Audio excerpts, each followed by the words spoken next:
Here are today's tips to applaud and acknowledge the efforts of your employees. Number 1, follow the platinum rule. Recognize your team members in the way they want to be recognized. Some people love public praise, others don't. And if you're not sure, ask. Number 2, catch employees doing things right.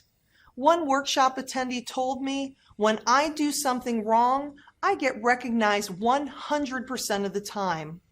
When I do something well, my manager rarely says anything at all.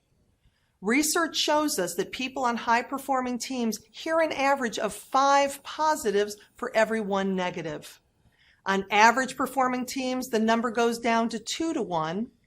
And on low-performing teams, it's a miserable 0.3 to 1. If you're not getting the performance you want, look at your positivity ratio. And 3, provide tangible evidence. When you tell somebody you appreciate them, you create a beautiful memory. When you write it down, you create a treasure.